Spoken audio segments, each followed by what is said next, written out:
Hey guys, welcome back. If you're new to my channel or simply not yet subscribed, my name's Brittany, and definitely make sure to hit the subscribe button. I have so much more coming up in this upcoming year. I have more videos like this, along with so many more investigations. As of right now, I already have 3 investigations lined up in the next coming 2 months at the very minimum. So you're definitely going to want to make sure to turn the bell on. Liking, commenting, subscribing, all of that really helps my channel, and I appreciate it so much. So today we're going to be talking about mirrors. I don't like mirrors. I don't know about you, but I definitely don't like them. I don't know, there's always been something about them that's really creeped me out. I can appreciate a good antique mirror, but normally I'm not a huge fan of them. And I mean, movies have definitely not helped that. We'll be talking about some creepy mirror legends. One of the things that I will do everything in my power to avoid is breaking a mirror. And I'm sure that most, if not all of you, have heard that if you break a mirror, you get 7 years of bad luck. But that actually stems from an ancient myth. So this myth says that the mirror not only reflects yourself, also reflects your soul. Ancient Romans actually believed that your soul regenerated every 7 years. So if you messed with a mirror, you would have to consider that your soul would be equally messed up until you could grow a new one. It kind of makes me think of Doctor Who, minus the fact that you're not becoming a whole new person. You are just developing a new soul, I guess. Or maybe you're repairing, you're kind of fixing yourself in a way. One of these legends is that ghosts live inside of mirrors, and they are just waiting at the chance to attack you. Example of this is Bloody Mary. Most, again, if not all of you, probably know at least the game of Bloody Mary. You go in a room. Some legends say that it has to be completely dark. Others, it's lit by either a candle or a flashlight, and you spin around or just stare into the mirror and say Bloody Mary X amount of times. The most common that I've seen in growing up, what I've heard is 3, but I guess it can actually be as many as 13 times. In some versions, the woman that you're invoking is a demon. In other versions, it's a murderer. And in other versions, it's Queen Mary I, who was also known to be Bloody Mary. I do an entire video about Bloody Mary while also playing the Bloody Mary game. They give you all the details about Bloody Mary.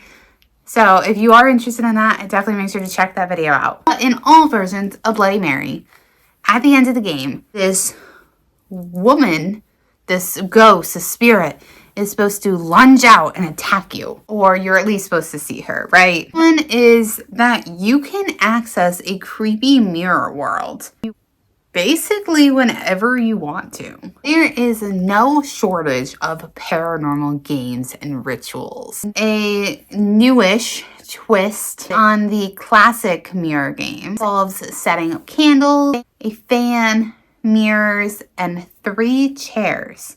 You will sit in one, and the other 2 you sit the mirrors upon. Then you're going to engage in a series of ritual actions. This is supposed to allow these spirits or creatures of some sort to occupy these mirrors, taking on the roles of a queen and fool, and they will answer your questions. Another one is that souls of the dead can become trapped in mirrors. Bloody Mary isn't just this harmless story, but it's actually drawn from this ancient cross-culture myth that, the dead And mirrors, you know, they can serve as portals, or even sometimes spirits can get trapped in them. In Jewish culture,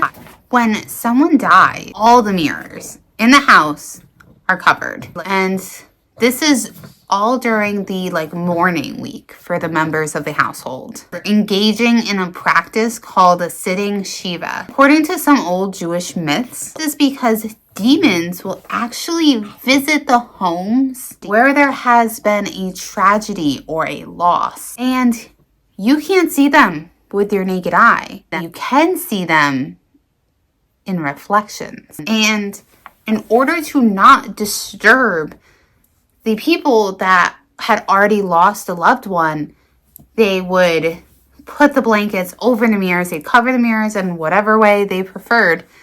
That way they wouldn't catch a glimpse of these demons and be traumatized even more. In some German and Dutch cultures in the past, mirrors would be covered up after a death because it was believed that if you were to catch a glimpse of yourself after a member of your household passed, that would mean that you would go next, and quite soon. So why take the chance?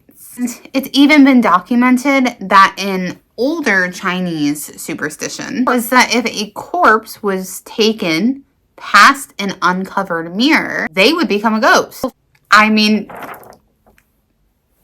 I feel like in most cultures, you know, when you pass on, you become a spirit, but not, you know, some people don't even believe in spirits. They just believe that, you know, you either go straight up or straight down, or that there's just nothing. So this is just another one. Some old Irish beliefs thought that the soul of a deceased person could become trapped inside the mirror if the body was close to a mirror were to be brought by that body, and then their soul would be trapped in that mirror. In rituals involving covering mirrors after somebody passed away are also found in Indian and English and Scottish cultures. Very common, which leads you to believe, what is the reason they're so common? Like, does this actually hold truth? Maybe there might be something more in that mirror. Now, in Victorian culture, the practice of covering mirrors became non-denominational. And it's said that all of the mirrors covered when President Abraham Lincoln's body was laid out at the White House. So there had to be something, right? Some actual reason why so many people in so many different cultures all around the world have been so afraid of what a mirror might hold.